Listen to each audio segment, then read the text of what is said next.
Hello students, कैसे हैं आप लोग। स्वागत है आप लोगों को हमारे प्यारे से चैनल एजुकेशनल टॉक पे। आप लोगों ने I hope first lecture enjoy किया होगा।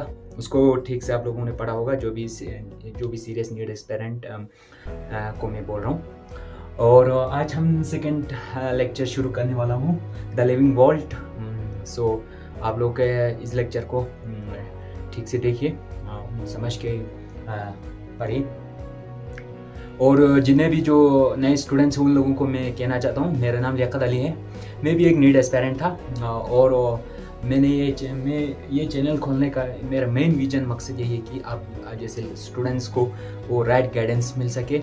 और मेरे पास जितने भी मेरे पास वो नॉलेज हो वो मैं आप लोगों को शेयर कर सकूं थ्रू लेक्चर्स गाइडेंस, ताकि मेरा नॉलेज भी अपग्रेड हो सके और आप लोगों को भी फ़ायदा मिल सके। सो मैं ज़्यादा ना कहते हुए, without wasting any times, let's get started. तो यहाँ पे कल हम लोगों ने क्या किया था कि कॉन्शियसनेस तक पढ़ा था। कॉन्शियसनेस आप लोगों को समझ में आएगा। उसके बाद एनसीईआरटी बोलती है कि एक जो पेशेंट्स होते हैं जो कॉमा में होता है, वो जो पेशेंट जो कॉमा में होता है उनमें क्या होती है, वो ब्रेन डेड होते हैं, मतलब वो रिस्पॉन्स नहीं कर सकते, उनके अंदर वो कॉन्शियसनेस नहीं है। लेकिन हम बाय मशीन्स उनको हमने सपोर्ट किया है, जिंदा तो है ना लेकिन सिर्फ वो कामा में है। इसकी वजह से, वो कामा में होने की वजह से हम क्या उन्हें लिविंग थिंग्स या लिविंग बींग्स कह सकते हैं कि नहीं? यस, ऑफ कोर्स कह सकते हैं, लिविंग बींग्स ऑफ कोर्स कह सकते हैं, क्योंकि डेड नहीं है ना, वो नॉन लिविंग थिंग्स तो नहीं ना, लिविंग बींग्स है। उसके बाद जो जितने भी हमारे आसपास जो भी ऑर्गेनिज्म है उनमें क्या होता है जो सेल्स जुड़ के एक टिश्यू बन जाता है, टिश्यू जुड़ के एक मतलब ऑर्गन सिस्टम ऑर्गेनिज्म बन जाता है। उसी की वजह से एक जो सेल्स का कैरेक्टर वो टिश्यू में नहीं होता है, टिश्यू का कैरेक्टर वो ऑर्गन में नहीं होता है, ऑर्गन का कैरेक्टर ऑर्गेनिज्म में नहीं होता है। उसी की वजह से यहाँ पे एनसीईआरटी कहती है कि ऑर्गेनिज्म क्या है, एक ऑर्गेनिज्म एज लिविंग बींग्स क्या है। एक ऑर्गेनिज्म ये क्या है? It is a self replicating self replicating self replicating self replicating evolving right. Self replicating बोल सकते हैं, जो खुद को रिप्लिकेट करता है, मतलब ग्रो करता है, इवॉल्व हो जाता है। ऐसा चीज़ है जो जिसमें अंदर सेल्फ रिप्लिकेट, जिसमें रेप्लिकेशंस होता है, जिसमें इवोल्यूशंस होता है, उनको हम क्या कहते हैं? ऑर्गेनिज्म कहते हैं, राइट।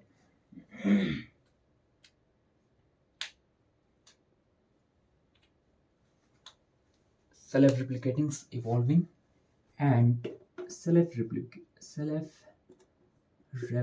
रेगुलेटिंग। इसका मतलब क्या है? इस वर्ड का मतलब डीप मीनिंग होता है, राइट। एनसीईआरटी बढ़िया से समझने के लिए इसको डीप जाना पड़ता है, वो मतलब अक्सर बच्चों को समझ में नहीं। सेल्फ रेगुलेटिंग मीन्स जितने भी ऑर्गेनिज्म है, यहाँ पे केमिस्ट्री के हिसाब से भी बोलता है ना, फिजिक्स के हिसाब भी बोलता है, रेंडमनेस। जो भी चीज़ इस दुनिया में, कोई भी चीज़, यहाँ पे आप लोग को बायोमोलिक्यूल चैप्टर में भी पढ़ेंगे कि लिविंग थिंग्स क्या है। एक वो रैंडम स्टेट से बचने के लिए खुद को क्या करता है, वो एनर्जी का मेंटेन रखता है, खुद को कांस्टेंट रखता है, राइट। रैंडमनेस नहीं होने देता है। इसी को कहता है सेल्फ रेगुलेटिंग। सो आप लोगों को यहाँ तक समझ में आया होगा। आप लोग नोट डाउन कीजिए। आई होप आप लोगों ने ये लिखा होगा। So I will rub it, okay.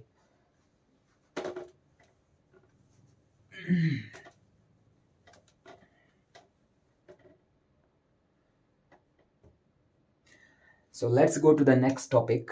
बहुत इंटरेस्टिंग टॉपिक है, that is diversity in the living world. Diversity in the living world.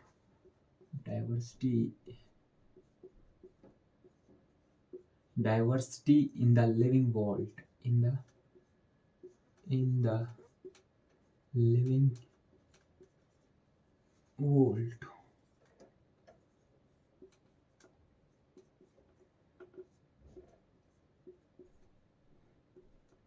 यहाँ पे एनसीईआरटी कहती है बच्चों कि जितने भी हम देखते हैं आसपास ऑर्गेनिजम्स देखते हैं, प्लांट्स देखते हैं, एनिमल्स देखते हैं, इवन कि जो इंसेक्ट जो हम अपने आंख से नेकेड आई से नहीं देख सकते, अगर हम उन सब को काउंट करते जाएं तो बहुत सारे ऑर्गेनिज्म मतलब देखने को मिलेंगे हमें।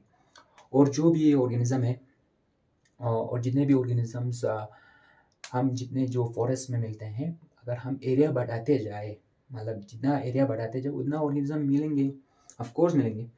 सो अप्रोक्सीमेट साइंटिस्ट ये लगाता है कि अप्रोक्सीमेटली कि इस दुनिया में टोटल देयर इज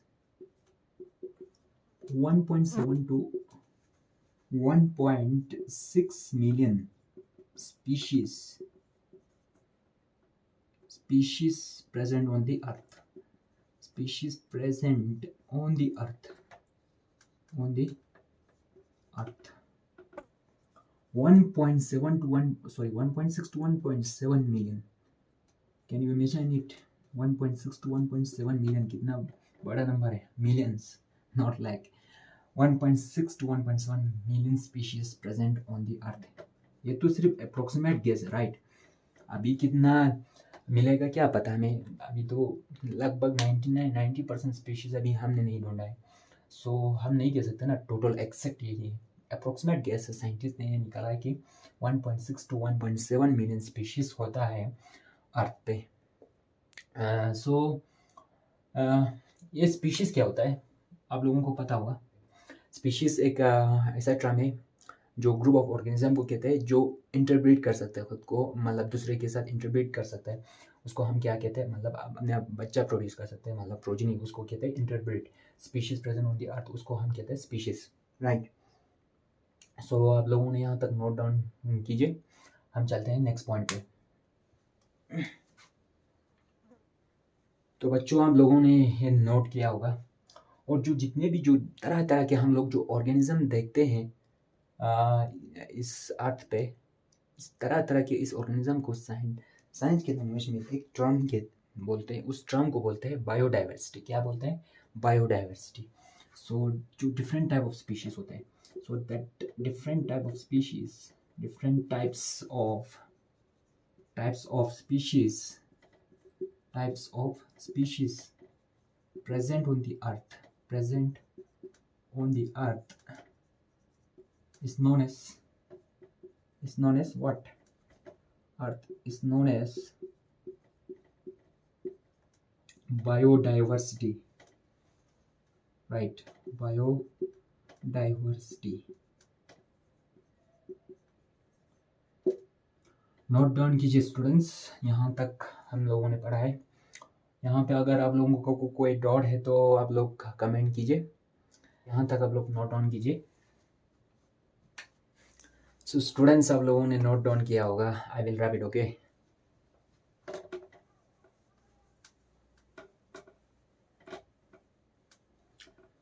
चलते हैं। आप एनसीईआरटी क्या बोलती है? एनसीईआरटी बोलती है कि जो हम जो जितने भी ऑर्गेनिज्म है वो अलग अलग जगह पे पाएंगे, तो उनका अलग अलग नेमिंग होगा। तो साइंटिस्ट को डिफ़िकल्ट होगा ना, कोई साइंटिस्ट मतलब जो इंडिया से वो कुछ अलग नाम से बोलेंगे, उन पुकारेंगे उस ऑर्गेनिज्म को, और जो अमेरिका से वो अपने इंग्लिश लैंग्वेज में कुछ नाम से बोलेंगे। सो बायोलॉजिस्ट ने क्या किया, एक स्टैंडर्डाइज नेमिंग किया जिसको हम नोमेनक्लेचर सिस्टम कहते हैं। क्या कहते हैं? Nomenclature system.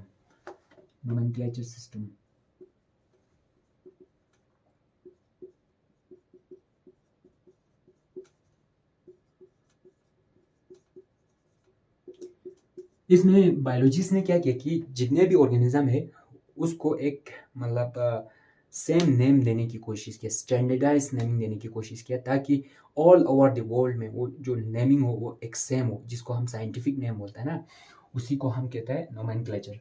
जो स्टैंडर्डाइज नेमिंग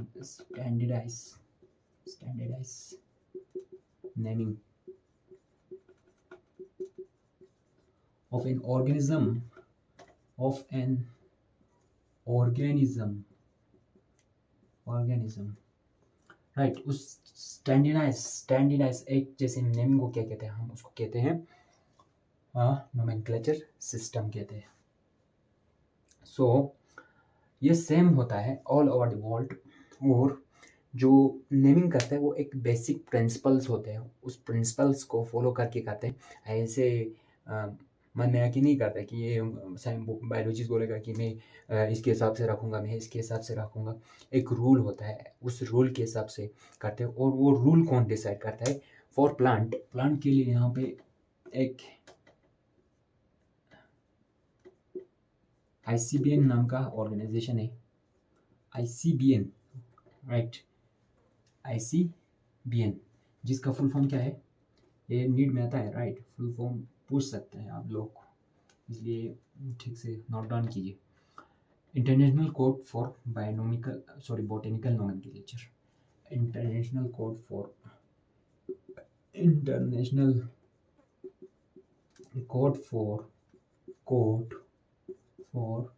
बोटेनिकल, क्या, बोटेनिकल नोमेनक्लेचर,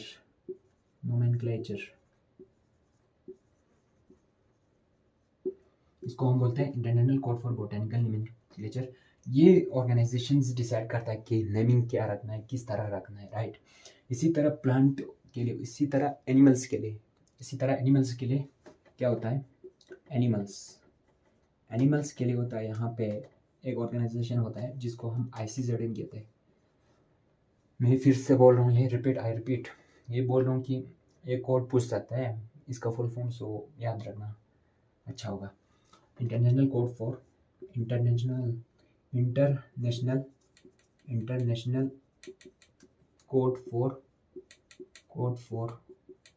zoological nomenclature,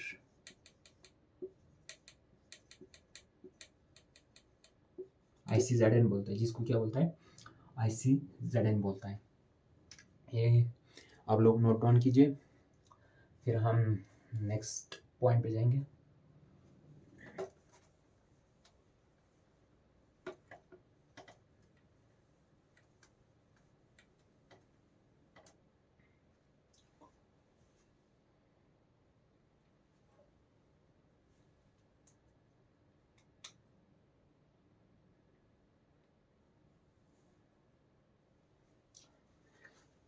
फिर क्या किया स्टूडेंट्स की, जितने भी बायोलॉजिस्ट थे, उन्होंने एक रूल बनाया जो all over the world same हो। उस रूल के हिसाब से उन्होंने एक नेमिंग देना शुरू कर दिया, जितने भी ऑर्गेनिज्म उन्होंने डिस्कवर किया। और वो नेमिंग उसको हम बाइनोमियल नोमेनक्लेचर बोलते हैं। उस नेमिंग को हम बाइनोमियल्स, बाय मीन्स आप लोगों को पता होगा, मैथ्स में पढ़ा होगा, बाय मीन्स दो, बाइनोमियल नोमेनक्लेचर बोलता है। जो फिर क्या किया बायोलॉजिस्ट ने क्या किया? फॉलो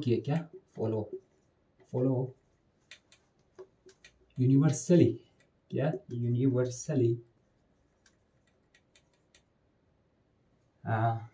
एक्सेप्टेड प्रिंसिपल्स को फॉलो किया, रूल्स बोल सकते हैं जिसको हम, प्रिंसिपल्स को फॉलो किया। और इसके हिसाब से उन्होंने एक नेमिंग देना शुरू कर दिया जितने भी ऑर्गेनिज्म है। और जो नेमिंग होता है उसको हम क्या बोलते हैं? बाइनोमियल नोमेनक्लेचर बोलता है। और उस नेमिंग को क्या बोलता है? Binomial nomenclature. उस नेमिंग को बोलता है बाइनोमियल नोमेनक्लेचर।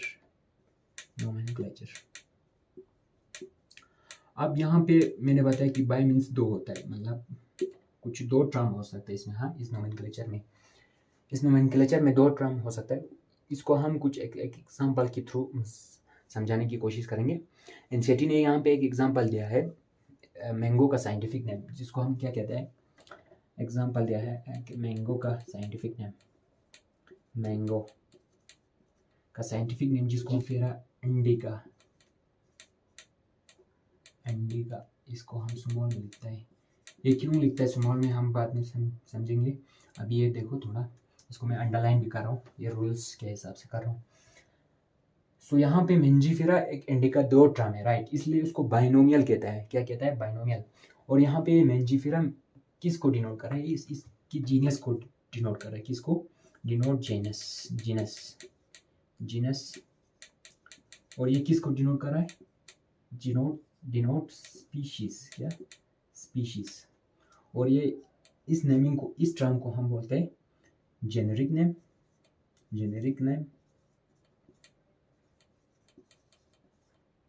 और इसको हम बोलते हैं स्पेसिफिक एपिथेट,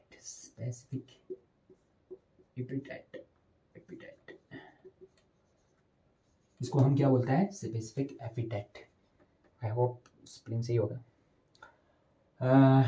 तो यहाँ तक आप लोग नोट कीजिए, फिर हम इस जो रूल्स पे चलते हैं। ये रूल्स क्या क्या बोलती है एनसीईआरटी, इस रूल के हिसाब से हम नेमिंग करते हैं, scientific naming. Okay, so note on it, I will rub it. Okay, यहाँ पे एक पॉइंट बोलना चाहता हूँ स्टूडेंट्स। यहाँ पे ये जो nomenclature system, binomial nomenclature system दिया था, ये किसने दिया था?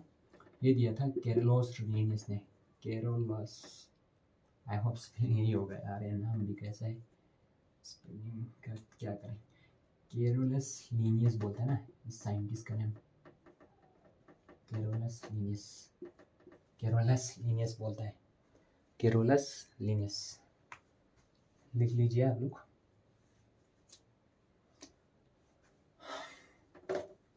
करता हूँ, चलो।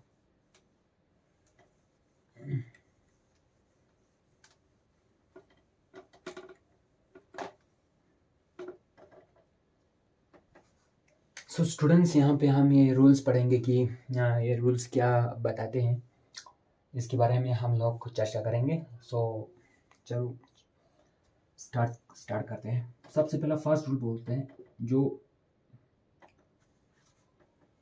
क्या बोलता है, जो नेम होता है ये साइंटिफिक नेम, जनरली जो साइंटिफिक नेमिंग होता है, साइंटिफिक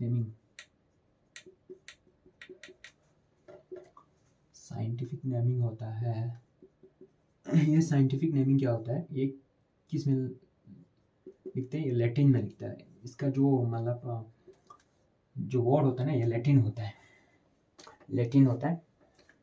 चाहे जहाँ से भी वो ऑर्गेनिज्म कहीं से भी हो, किस जगह से भी हो, लेकिन वो लैटिन में लिखता है। लैटिन क्यों लिखता है? लैटिन एक डेड वर्ड, लैटिन क्या होता है?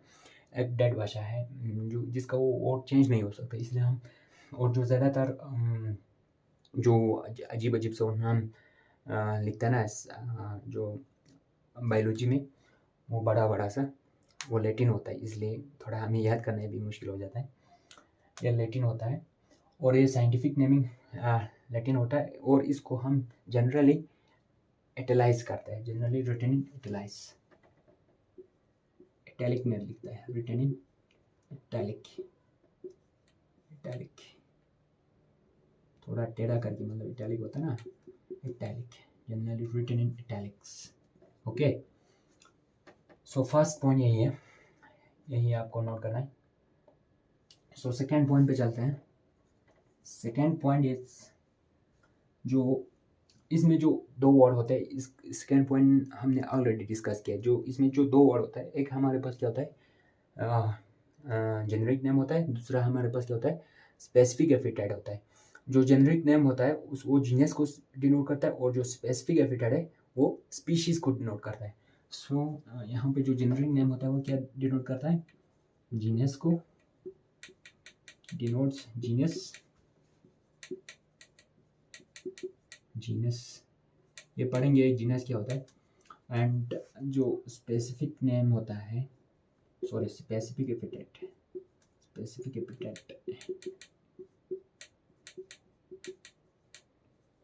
ये किसको डिनोट करता है? डिनोट स्पीशीज, ये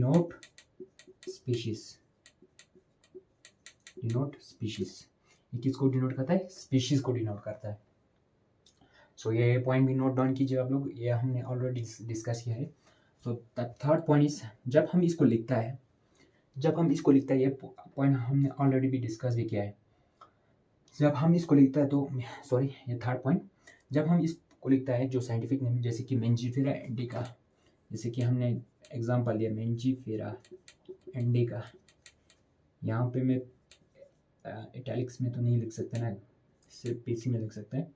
इंडिका, इसलिए मैं यहाँ पे क्या कर रहा हूँ, जब आप इटैलिक्स में नहीं लिखते हो तब आपको क्या ज़रूरी है, आपको अंडरलाइन करना ज़रूरी है। इसको क्या करना है, अंडरलाइन करना है। एक रूल यही है, राइट है, रूल एक यही है। और द सेकेंड पॉइंट की जो जेनरिक नेम होता है इसका फर्स्ट लेटर कैपिटल होता है। क्या होता है, कैपिटल होता है। ये नीट में ये बहुत इंपॉर्टेंट है, नीट में पूछ सकते हैं, इसमें से क्वेश्चन आ सकता है स्टूडेंट्स।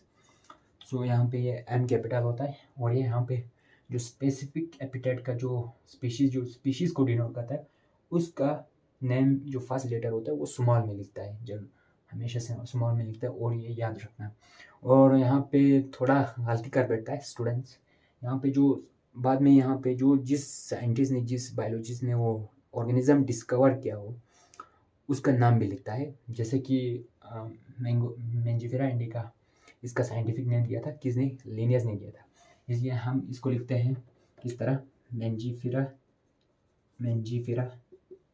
इंडिका लिन, शॉर्ट फॉर्म में लिख सकते हैं।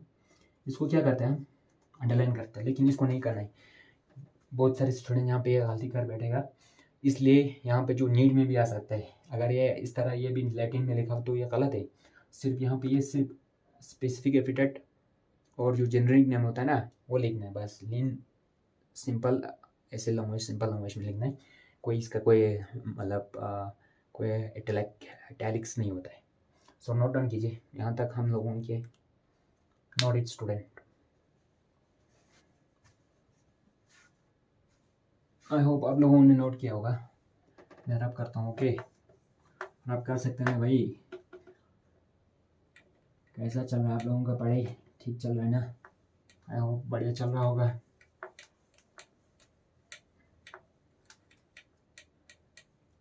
सो यहाँ पे चलते हैं हम next topic, that is classification. क्या, क्लासिफिकेशन, सब टॉपिक क्लासिफिकेशन। क्लासिफिकेशन क्या होता है? अब हमने देखा जितने भी जो भी ऑर्गेनिज्म है उनको हमने डिस्कवर तो किया, बहुत सारे ऑर्गेनिज्म है, लेकिन हम उन सब ऑर्गेनिज्म का अलग अलग स्टडी तो नहीं कर सकते ना। अगर वो स्टडी करने लगेंगे तो हम पूरा क्या बोलें, साल लग जाएंगे। इसलिए हम क्या करते हैं, एक क्लासिफिकेशन करते हैं। आप लोग समझ में आए जितने भी, जैसे कि फॉर एग्जाम्पल क्लासिफिकेशन आप लोगों को पता होगा यार। क्लासिफिकेशन क्या कहते हैं, क्या हम इसका मतलब क्या है, जैसे कि जितने भी स्टूडेंट्स हैं उसको हम क्लासीफाई करते हैं। जैसे कि ये क्लास फर्स्ट है, ये क्लास सेकेंड है, ये क्लास थर्ड है। एक साथ सारे बच्चों को टीचर नहीं पढ़ा सकते ना, इसलिए क्लासीफाई करता है ताकि वो फर्स्ट क्लास का टीचर पढ़े, सेकंड का सेकंड, थर्ड का थर्ड। उसी तरह से क्लासिफिकेशन यहाँ पे जितने भी ऑर्गेनिज्म है जो रिलेटेड है, एक जैसा लगभग सेम है, उनको हम क्लासीफाई करते हैं, एक ग्रुप में रखता है और दूसरे ग्रुप में रखता है on the basis of sum rule, right. उसको हम क्या कहते हैं, क्लासिफिकेशन कहते हैं। आई होप समझ में आया होगा। सो क्लासिफिकेशन का डिफिनीशन दे तो क्या क्या बोलता है, anything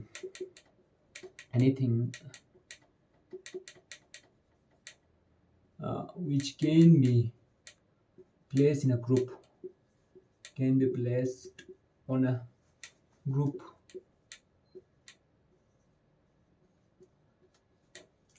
on the basis of some rule, right, on the basis of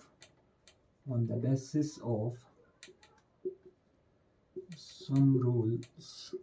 उसको हम क्या कहते हैं, क्लासिफिकेशन कहते हैं, ताकि हमारा स्टडी जो ऑर्गेनिज्म का स्टडी है उसको वो इजी हो जाए। हम लोगों ने जो 9th-10th में आप लोगों ने पढ़ा होगा यार, प्लांट में एनिमल में होता है ना, जैसे कि फाइलम होता है, जीनस होता है, स्पीशीज होता है, उसी तरह उसको हम क्लासिफिकेशन कहते हैं बस, ताकि हमारा स्टडी इजी हो जाए। सो यहाँ पे आप लोगों को क्लासिफिकेशन का मीनिंग तो समझ में आएगा। इंसेक्टिव बोलती है जब हम हमारे आसपास देखते हैं, क्या देखते हैं, जब हम हमारे आसपास देखते हैं तो बहुत सारे ऑर्गेनिज्म देखने को मिलते हैं। जैसे कि let me give an example, जैसे कि आप लोग मैंने बोला आपको डॉग देखना, आपको याद आएगा कि डॉग ऐसा होता है। जैसे कि कैट देखना है, आपको याद आएगा कि कैट ऐसा होता है, राइट। तो जितने भी जो चीज़ है ना, मतलब जिसको हम देखते हैं, जैसे कि यहाँ पे कैट होता है, कैट, जैसे कि यहाँ पे मैंने बताया डॉग, जैसे कि मैंने बताया मैमल्स जब बोलते हैं तो हमें याद आता है जिनका मेमोरी ग्लैंड्स होता है, और जिनकी क्या बोलते हैं, जिनके ऊपर बॉडी के ऊपर बाल होते हैं, उसको हम क्या बोलते हैं, मैमल्स बोलते हैं। राइट, मेमोरी ग्लैंड्स होते हैं, उनको मेमल्स बोलते हैं। तो हमें कुछ कैरेक्टर्स याद आते हैं। इन सब को एक टर्म देता है साइंस में, उसको हम बोलते हैं टेक्सा। टेक्सा कुछ नहीं, एक मतलब नेमिंग है, नेमिंग मतलब एक नाम दिया है बस, ख़त्म। कैट को एक टेक्सा बोल देता है, डॉग को टेक्सा, मैमल्स को जैसे कि कॉकरोच, मान लो एग्जाम्पल दिया है कॉकरोच, ये भी एक टेक्सा है साइंस की हिसाब से, राइट। जैसे कि मान लो आर्थ्रोपोडा, ये क्या है, इंसेक्ट का ग्रुप है ना, फाइलम आर्थ्रोपोडा। आर्थ्रोपोडा ये क्या है, एक टेक्सा है। इनको हम एक नेमिंग देता है टेक्सा। तो टेक्सा का मतलब आप लोगों को समझ में आएगा, टेक्सा कुछ भी हो सकता है मतलब। सो टेक्सा क्या होता है, एक कैटेगरी होता है at a different level, category at different level, category at different level. Her level पे एक कैटेगरी को हम क्या कहते हैं, टेक्सा कहते हैं। जैसे कि कैट, कैट एक कैटेगरी है, जितने भी कैट है वो कैट के अंदर आएंगे। डॉग, मैमल्स, जितने भी मैमल्स हैं वो मैमल्स के अंदर आएंगे, उसको हम क्या बोलते हैं, टेक्सा बोलते हैं। सो यहाँ तक नोट कीजिए आप लोग। हम लोग नेक्स्ट टॉपिक पे चलेंगे, दैट इज टेक्सोनॉमी। तो नोट किया होगा, तो हम चलते हैं टेक्सोनॉमी। टेक्सोनॉमी कुछ नहीं, एक साइंटिफिक नेम है, मतलब एक ब्रांच ऑफ बायोलॉजी है, जिसमें हम क्या करते हैं, डील करता है कि जितने भी ऑर्गेनिज्म है उनका कैसे नेमिंग दे, उनको कैसे आइडेंटिफाई करे, उनका कैरेक्टराइजेशन करना, उनका नेमिंग देना, नोमेनक्लेचर देना, नोमेनक्लेचर सिस्टम के थ्रू नेमिंग देना, उसको हम क्या कहते हैं, टेक्सोनॉमी कहते हैं। So taxonomy means the process of classification, the process of classifications, process of classifications बोल सकते हैं हम, on the basis of some character, like classification on the basis of, क्या बोल सकते हैं हम, इंटरनल स्ट्रक्चर बोल सकते हैं, on the basis of internal structure, internal structures, या एक्सटर्नल स्ट्रक्चर भी बोल सकता है, उसके एक्सटर्नल स्ट्रक्चर के हिसाब से भी हम दे सकते हैं, राइट, ये भी बोल सकते हैं हम, राइट। ये ऑब्जर्वेबल कैरेक्टर के हिसाब से हम उसको क्लासिफाई करते हैं, उसको हम टेक्सोनॉमी कहते हैं। क्या कहते हैं, टेक्सोनॉमी कहते हैं। तो टेक्सोनॉमी में क्या होता है, एक सबसे पहले टेक्सोनॉमी, पार्ट ऑफ टेक्सोनॉमी में सबसे पहले एक होता है हमारे पास आइडेंटिफिकेशन, जो भी स्पीशीज़ मिला है उसको आइडेंटिफाई करना, मतलब वो किस ग्रुप में जा सकता है। जैसे कि एक इंसेक्ट है, वो किस ग्रुप में जाएगा, आर्थ्रोपोडा ग्रुप में जाएगा, फाइलम आर्थ्रोपोडा में जाएगा, राइट। सो इसको हम आइडेंटिफिकेशन बोलते हैं, आइडेंटिफिकेशन। देन हमारे पास आता है यहाँ पे क्या, कैरेक्टराइजेशन। पहले तो आइडेंटिफाई करना है, फिर कैरेक्टराइजेशन करना है, इसका कैरेक्टर क्या क्या है, इसका बिहेवियर कैसा है, फिर इसको हम क्या करते हैं, नेमिंग देता है, नोमेनक्लेचर, नोमेनक्लेचर, राइट।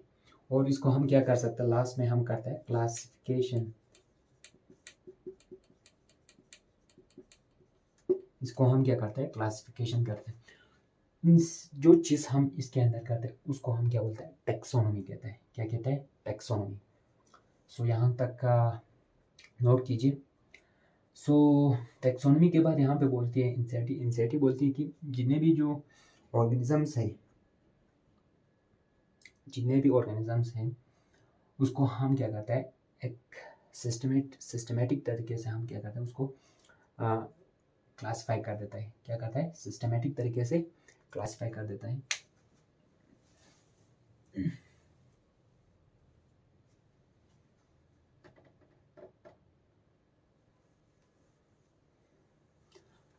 अब ये सिस्टमेटिक्स तरीका मतलब क्या होता है, ये इसका मतलब सिस्टमेटिक्स ही क्या होता है, हम इसको रख कर देंगे सिस्टमेटिक्स। Systematics, systematics, systematics. तो चलते हैं सिस्टमेटिक्स पे। सिस्टमेटिक्स कुछ नहीं, एक क्लासिफिकेशन है, क्लासिफिकेशंस। सिस्टमेटिक कुछ नहीं, एक क्लासिफिकेशन है, classification of organism, of organism which have relationship जिनके अंदर एक रिलेशनशिप हो, एक रिलेशनशिप अमोंग देम, इसको हम क्या बोलते हैं? सिस्टमैटिक्स बोलते हैं। सिस्टमैटिक्स एक लैटिन वर्ड से आया है जिसको हम बोलते हैं सिस्टेमा नेचरी। सिस्टेमा नेचरी।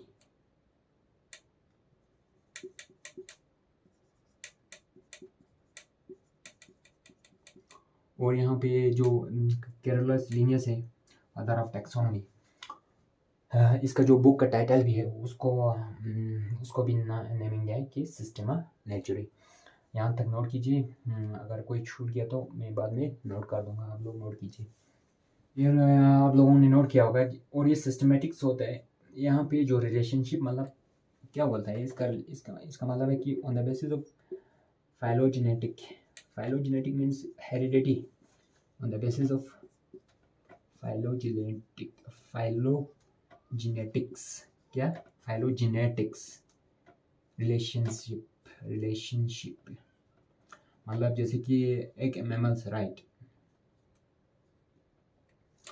जो मैमल्स है, एक मान लो इंसेक्ट है, इन दोनों को हम क्लासीफाई नहीं कर सकते एक ग्रुप में। क्यों? क्योंकि टोटली अलग, डिफरेंट इन दोनों का जो क्या बोलते हैं उसको, on the basis of phylogenetic relationships, जो फोर फादर है, पूर्वज है इन लोगों का, यार टोटली डिफरेंट है। तो हम मैमल्स में इंसेक्ट को नहीं रख सकते, ना कि आर्थ्रोपोडा में हम मैमल्स को भी नहीं रख सकते, है कि नहीं? सो इसी को हम कहते हैं phylogenetic relationships. So note down कीजिए, यहाँ तक हम रखेंगे इंशाल्लाह। और एक वीडियो लगेंगे इसमें हम कंप्लीट कराने की कोशिश करेंगे। वीडियो लंबा हो जाता है यार, थोड़ा मैनेज कीजिए, कंटेंट पूरा। आई होप आप लोगों ने लेक्चर को थोरोली एंजॉय किया होगा। और एक टॉपिक हायरार्किकल सिस्टम, हायरार्की और वो टैक्सोनॉमिकल एड्स बचा है, उसको हम एक लेक्चर में कंप्लीट करेंगे। ये तीसरा लास्ट लेक्चर होगा, थोड़ा लंबा हो गया, मैनेज कर लीजिए। और बहुत सारे एस्पिरेंट्स का क्वेश्चंस था कि सर फिजिक्स का भी शुरू कर दीजिए, केमिस्ट्री का भी कर दीजिए। मुझे पता है कि नीट एस्पिरेंट्स को किन सब्जेक्ट में प्रॉब्लम है ज़्यादातर। हम कोशिश करेंगे इन फ्यूचर। आप लोग अभी बायोलॉजी का ठीक से लेक्चर से देखिए, और जो जितने भी और मैं ये कहना चाहता हूँ कि बायोलॉजी का मैं 2-3 चैप्टर अपलोड करने के बाद मैं कोशिश करूँगा, और अपना सजेशन भी इसी तरह देते रहें और सपोर्ट दिखाते रहें, और ऐसा वीडियो मैं अपलोड करता रहूँगा। सो मैं लास्ट यही कहना चाहता हूँ कि पढ़ते रहें, मुस्कुराते रहें। All the very best.